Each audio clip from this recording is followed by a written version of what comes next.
Salam sejahtera bagi kita semuanya. Saya Mihrobi Halwaturihmi. Pada pernyataan diri dosen untuk unjuk kerja Tridharma Perguruan Tinggi pada unsur pengajaran, pada video kali ini saya akan melakukan micro teaching pada mata kuliah Teknologi Penangkapan Ikan. Mata kuliah ini merupakan mata kuliah wajib pada program studi pemanfaatan sumber daya perikanan Universitas Brawijaya yang terdiri dari 3 SKS, di mana 2 SKS akan dijalani mahasiswa dengan melakukan perkuliahan di kelas dan 1 SKS lainnya akan digunakan untuk kegiatan responsi dan praktikum. Mata kuliah Teknologi Penangkapan Ikan merupakan mata kuliah yang akan mendiskusikan peserta didik pada prinsip-prinsip dasar pengembangan teknologi penangkapan ikan untuk menciptakan dan mengembangkan teknologi penangkapan ikan yang efektif, efisien, dan mampu menjawab masalah perikanan tangkap.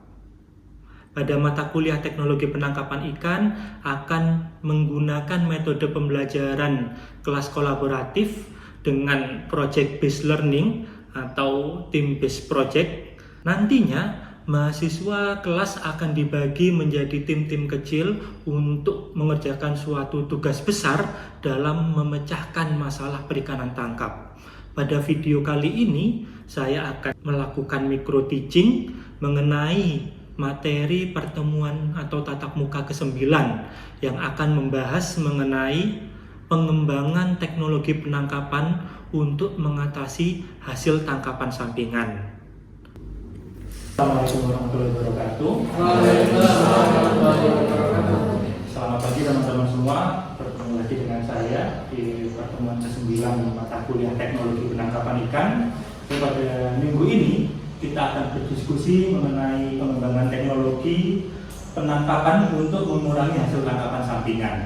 Adapun capaian pembelajaran kita pada minggu ini, yang pertama, perkuliahan kita minggu ini akan mendukung capaian pembelajaran lulusan di program studi kita PSP, yaitu capaian ke-6 dan capaian lulusan yang ke-7, yaitu yang ke-6 adalah mampu mengidentifikasi bahan, merancang dan membuat alat tangkap serta alat bantu penangkapan ikan.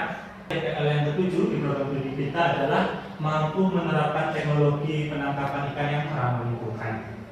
Minggu ini kita akan menjawab capaian pembelajaran mata kuliah yang pertama, yaitu menggambarkan jenis dan prinsip dasar teknologi penangkapan ikan dan alat bantu penangkapan ikan yang ramah lingkungan. Kenapa kita harus membahas atau mengkaji tentang tertangkapnya hasil tangkapan sampingan di kegiatan perikanan tangkap? Teman-teman bisa lihat di gambar yang pertama, kita sudah ketahui bersama gitu ya, bahkan di sekolah dasar teman-teman sudah sering dengar gitu ya. Letak negara kita itu letak geografis yang strategis gitu ya, di antara 2 benua, 2 samudra gitu ya, bahkan dilintasi oleh garis khatulistiwa atau garis ekuator gitu ya. Kemudian apa dampaknya pada sumber daya perikanan kita?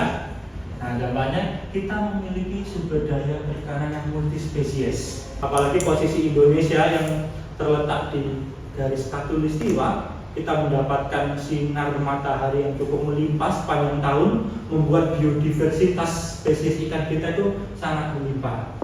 Akhirnya, karakteristik perikanan kita itu merupakan perikanan yang multispesies. Jadi pada satu waktu yang bersamaan, beberapa jenis ikan itu bisa mengalami musim puncak penangkapan.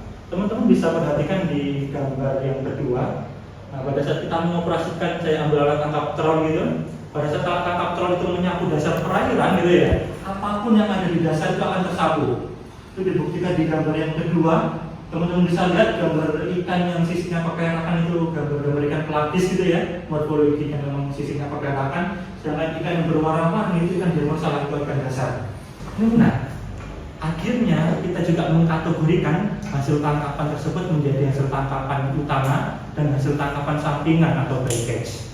Nah, sebelum kita melanjutkan perkuliahan kita hari ini, silakan teman-teman scan barcode di depan terlebih dahulu. Jadi kita akan melakukan brainstorming tentang pengetahuan teman-teman mengenai bycatch atau hasil tangkapan sampingan. Jadi silakan diisikan, saya memberikan satu pertanyaan diskusi gitu ya. Apa yang teman-teman ketahui tentang hasil tangkapan sampingan atau bycatch? tuangkan aja apa yang ada di pikiran teman-teman. Apa yang terlintas di pikiran teman-teman kalau saya bicara tentang package. Oke, sudah ada 3 target tangkapan, hasil tangkapan sampingan yang seharusnya bukan ditangkap. Yang teman-teman pikirkan ketika saya bicara bycatch, spesies ikan apa yang menjadi bycatch biasanya? Oke. Kurang bernilai, ada pendapat baru gitu ya, kurang bernilai selain hasil tangkapan yang bukan target utama penangkapan, hasil tangkapan yang kurang bernilai, hasil penangkapan non target yang tidak menjadi tujuan penangkapannya. Oke, sudah semua ya? Oke, saya rasa teman-teman lebih ke hasil tangkapan yang bukan menjadi tujuan penangkapan gitu ya. Bisa jadi kan itu tidak bernilai juga gitu ya dari diskusi ini. Oke, apakah ini oke dengan pemahaman yang konsep ideal? Kita lanjutkan dulu perkuliahan kita. Itu ada CCRF yang dibuat oleh FAO tahun 1995.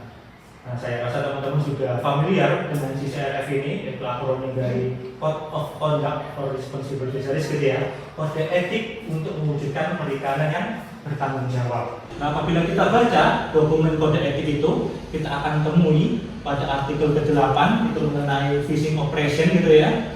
Ada beberapa poin gitu ya, ada 11 sub poin gitu kan ya. Oke, teman-teman bisa baca mulai sub poin ke-4 sampai sub poin ke-7. Itu adalah tentang kegiatan penangkapan ikannya, kemudian kegiatan tentang selektivitas alat tangkapnya, selanjutnya tentang optimasi energinya dan perlindungan terhadap lingkungan perairan.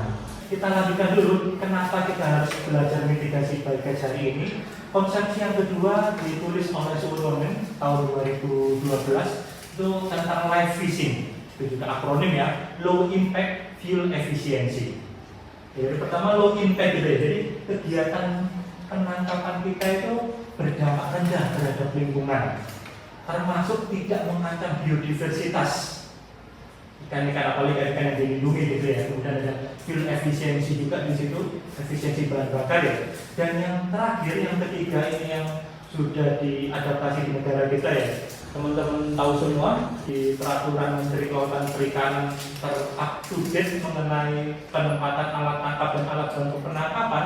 Bahkan Kementerian Kelautan Perikanan Republik Indonesia sudah mewajibkan modifikasi alat tangkap untuk memitigasi bycatch atau hasil tangkapan sampingan. Di sini saya tampilkan salah satu alat tangkap yang wajib dimodifikasi. Kalau sebelumnya kita lebih familiar ke alat tangkap apa ini? Teman-teman yang nomor 3, teman-teman bisa menebak ini gambar alat tangkap apa? JTB. Oke. Saya tarik berkantong masih. Ada lagi pendapat yang lain? Dulunya alat tangkap ini dikasih nama trawl atau pukat harimau.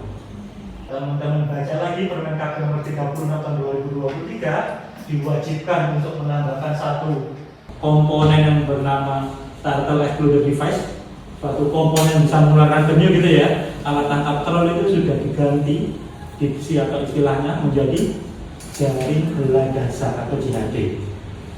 Jadi mungkin tadi yang saya jawab JTB atau JTK itu merupakan modifikasi konstruksi dari pukat tarik lainnya, cantrang gitu kan ya.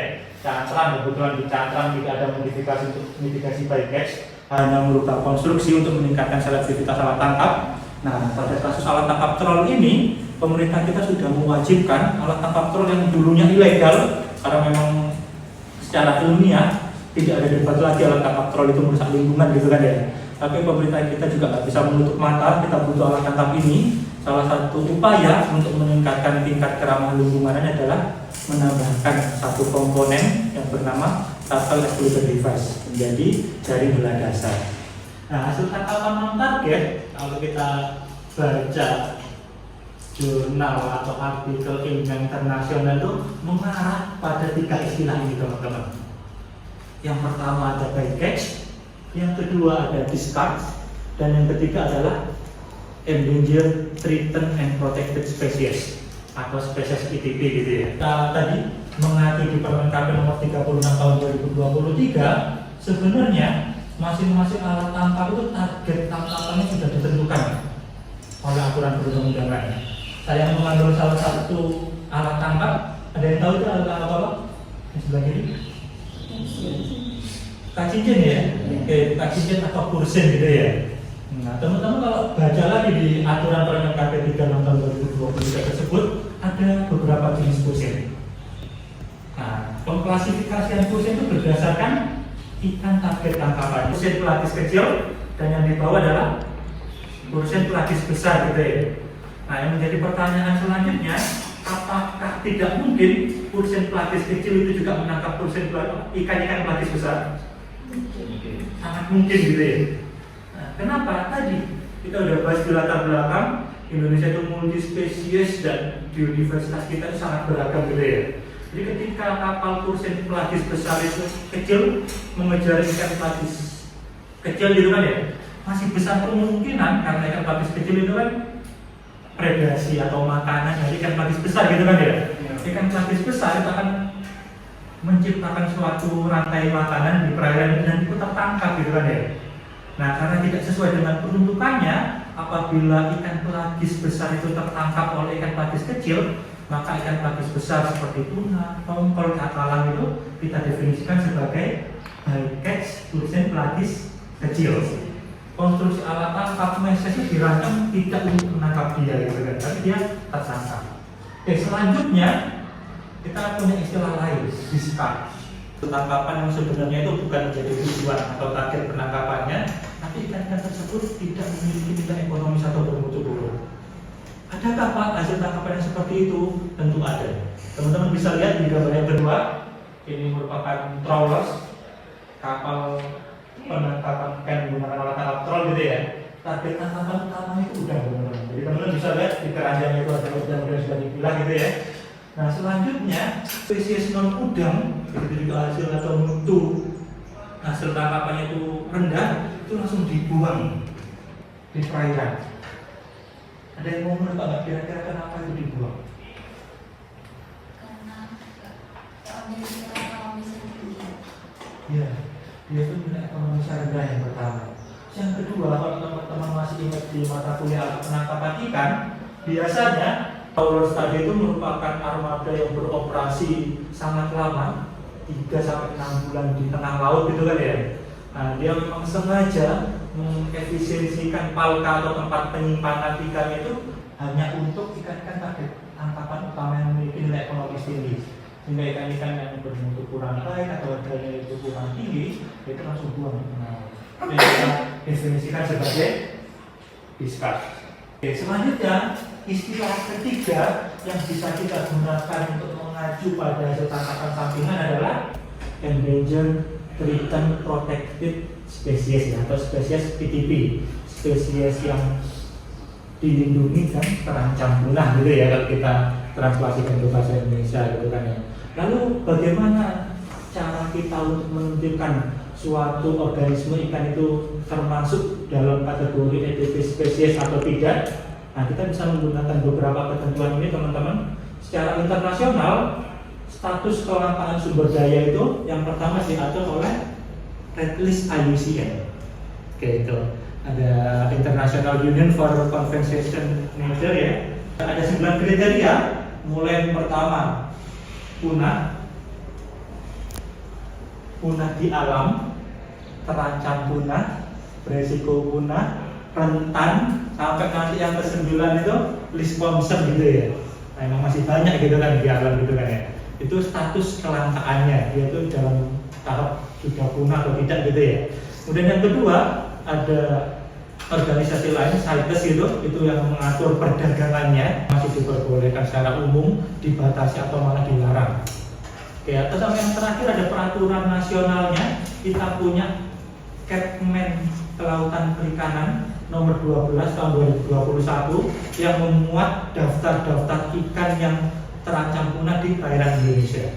Selanjutnya, karena kita sedang berdiskusi di mata kuliah teknologi penangkapan ikan sebagai mahasiswa PSP, teknologi apa sih yang bisa kita gunakan untuk memitigasi tertangkapnya bycatch pada suatu alat tangkap?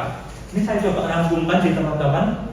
Setidaknya ada 2 metode yang bisa kita gunakan untuk memitigasi atau mengurangi tertangkapnya bycatch. Yang pertama adalah dengan cara memodifikasi konstruksi alat penangkapan ikan, dan yang kedua adalah dengan membuat teknologi alat bantu penangkapan. Saudara, modifikasi konstruksi alat penangkapan ikan itu ada 3. Yang pertama adalah CED atau Exploded Device, tadi gambar sudah sempat muncul gitu ya. Kemudian yang kedua adalah Bycatch Reduction Device atau BRD. Ini agak mirip-mirip yang 1 dan 2. Yang satu itu ngeluarin penyu, yang satu ngeluarin ikan-ikan yang nggak ingin kita tangkap gitu ya. Kemudian yang ketiga adalah Circle Hook.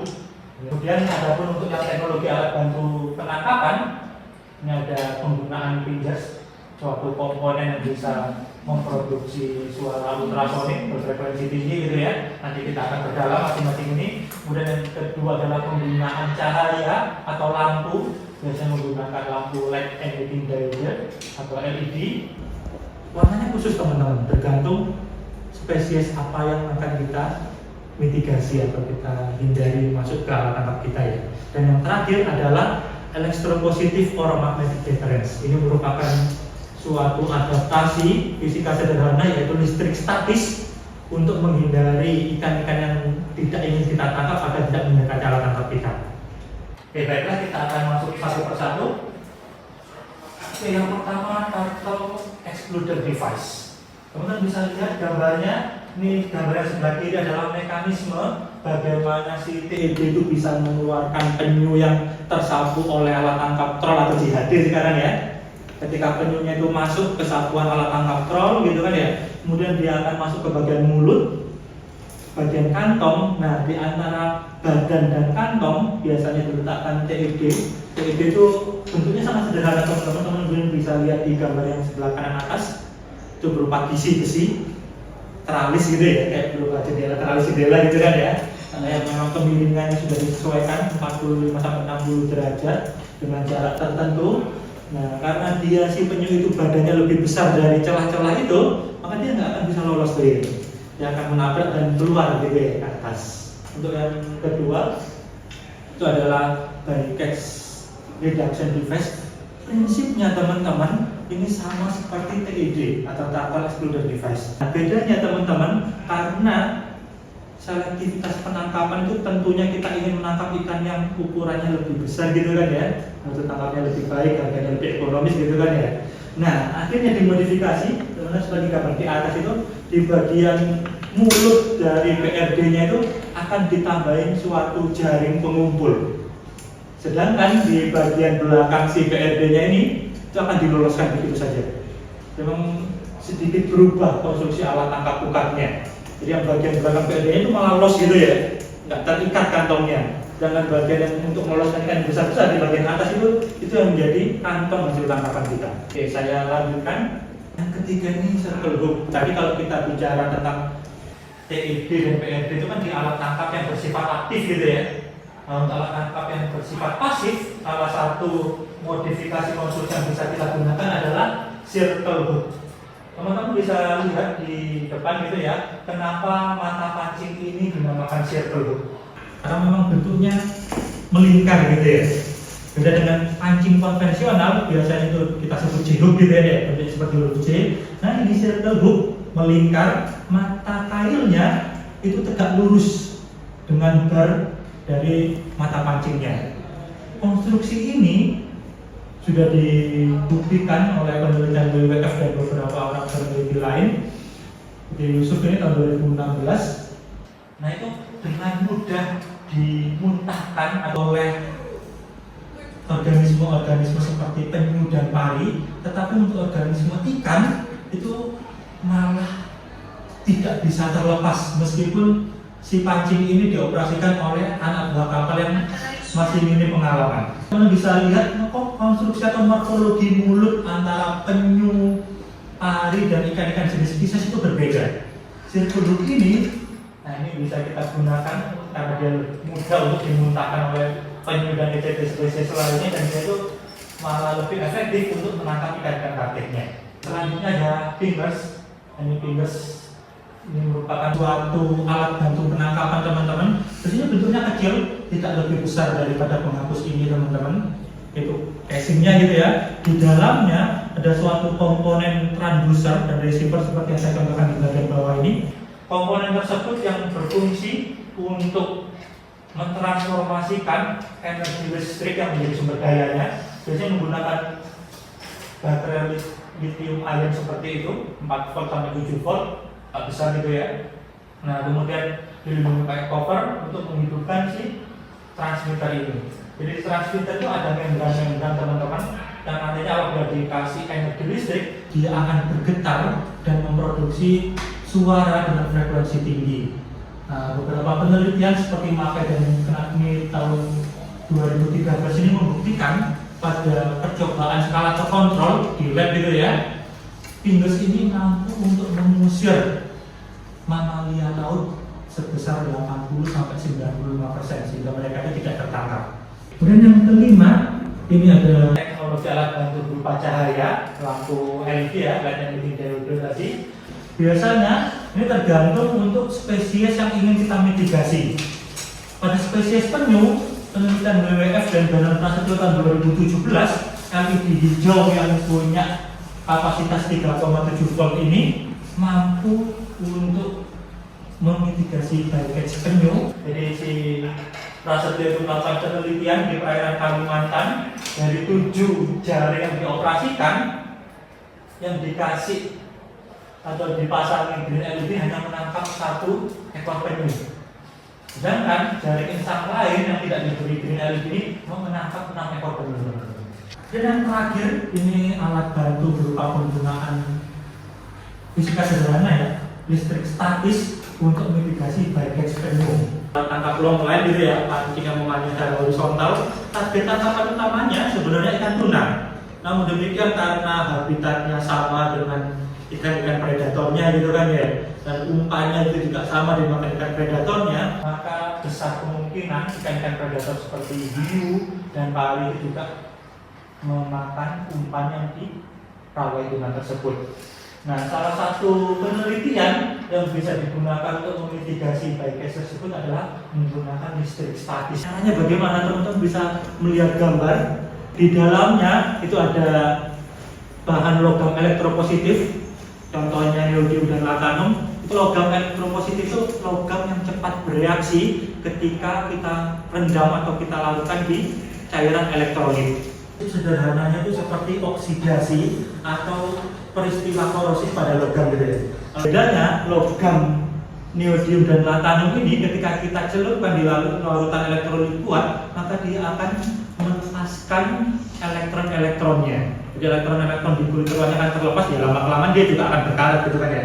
Tapi kegiatan pelepasan elektron dari kulit terluar logam-logam unsur ini itu akan menghasilkan listrik dengan daya yang sangat rendah, cuma 5 nanovolt gitu ya.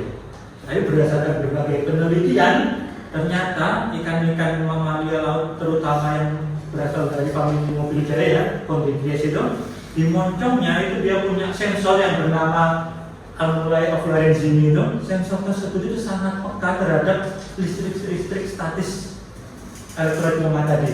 Ikan-ikan target tangkapan kita itu tidak punya organ alveoli of Lorenzini. Jadi tuna, cakalang, tongkol itu nggak punya organ ini.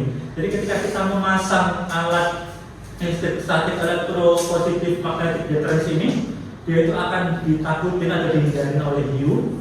Namun demikian target tangkapan kita tetap akan mampu untuk memakan. Jadi ini referensi yang saya gunakan untuk menyusun materi perkuliahan ini. Teman-teman bisa klik aja gitu ya, bisa baca referensinya kalau bisa mau mendalamin. Sebelum kita ke refleksi pembelajaran, saya membuka sesi diskusi dan tanya jawab. Silakan teman-teman, ada yang didiskusikan? Oke, akan silakan. Baik, terima kasih kesempatannya. Sebelumnya izin memperkenalkan diri, nama saya Arkan Nurian Maulid Putranto. Yang saya ingin tanyakan pada perkuliahan bycatch ini, saya pernah mengetahui salah satu teknologi yaitu North Grid, Pak. Ya. Termasuk bycatch reduction device yang kurang lebihnya memang sama seperti apa yang sudah Bapak jelaskan, di mana digunakan pada alat tangkap trawl. Itu biasanya digunakan pada penangkapan udang. Pertanyaan yang ingin saya ajukan itu, apakah BRD ini, seluruh teknologi BRD ini memang efektifnya itu hanya untuk alat tangkap trawl, atau mungkin konstruksinya itu nanti bisa diubah-ubah sesuai dengan alat tangkapnya seperti itu. Misal pada gillnet atau mungkin yang nggak aktif juga mungkin buku seperti itu. Terima kasih. Ya, terima kasih Mas Arkan ya. Jadi Mas Arkan tadi itu punya pengalaman gitu ya, ada satu piranti lain gitu ya untuk memitigasi bycatch. Namun meskipun namanya berbeda, prinsipnya sama gitu ya. Jadi yang perlu saya garis bawahi Mas di sini, sebenarnya modifikasi konstruksi untuk meloloskan bycatch, entah itu nanti di alat tangkap yang aktif seperti trawl atau gillnet atau bahkan buku, prinsip utamanya itu adalah escape gate atau celah pelolosan. Nah, akhirnya kita adaptasi tergantung tujuan penangkapan kita. Contoh yang pertama di TED, yang kita ingin meloloskan adalah penyu yang berukurannya lebih besar gitu ya. Oke, makanya di situ isinya dibuat agak besar, kemudian celah pelolosannya tinggal di lubangin aja bagian atasnya. Dan troll itu kan tersusun atas badan jaring seperti ini ya. Oke, nah, kita tinggal melakukan kombinasi pemotongan antara pemotongan bar, pemotongan mesh ataupun pemotongan poin gitu ya, supaya alat tangkap kita itu berlubang gitu kan ya, untuk meloloskan. Nah, selanjutnya kita kembalikan lagi ke esensi alat tangkap kita. Tadi kalau memang yang besar tadi ingin diloloskan, kita tinggal buat PC gitu kan ya. Yang diloloskan kita tinggal lubangin supaya dia perlu bisa keluar gitu ketika gitu ya. Nah, bedanya kalau di yang BRD, yang besar kan kita mau tangkap ikan-ikan yang besar yang mau kita tangkap, yang kecil yang kita loloskan gitu kan ya. Akhirnya tadi setelah pelolosan yang kita sudah buat, lubang yang sudah kita buat, kita pasang atau kita cover lagi dengan badan jaring yang baru, sehingga ikan yang besar tertangkap di bagian atas, yang bagian bawah kita lubangin lagi untuk escape gap celah pelolosan ikan-ikan yang kecil. Nah, kemudian menyambung ke gillnet ataupun ke bubu sebenarnya sama, intinya itu celah untuk meloloskan organisme yang tidak ingin kita tangkap gitu ya. Mungkin kalau teman-teman yang lebih familiar di alat tangkap bubu ada escape gap atau escape fan, bentuknya cuma kotak gitu aja ya. Kotak karena memang biasanya bubunya itu nangkap rajungan, kepiting, morfologinya penampang beruntang tubuh ikan yang bentuk kotak gitu, dan letaknya sampai sekarang ini juga masih diteliti apakah masih diletakkan di bagian bawah, tengah ataupun atas dari alat tangkap tersebut. Nanti teman-teman bisa baca jurnal saya dan Pak Arif Rahman tentang itu, tentang inovasi escape gap pada alat tangkap bubu lipat. Nah, teman-teman kasusnya bubu lipat atau bubu rajungan ada panjang minimum tertangkap gitu ya, 10 dan 13 cm gitu kan ya. Nah, jadi kita di bawah ukuran 10 dan 13 cm itu ya kita harus sediakan celah untuk meloloskan ikan-ikan yang kecil lagi atau rajungan yang kecil lagi. Terima kasih. Sudah cukup atau ada lagi yang mau didiskusikan? Cukup ya? Oke, sebelum kita mengakhiri perkuliahan hari ini, tolong silakan teman-teman scan lagi barcode di depan untuk memberikan refleksi pembelajaran. Oke, saya ingin mengukur seberapa tercapai capaian pembelajaran kita dengan teman-teman menjawab beberapa pertanyaan yang sudah saya tampilkan di barcode ini.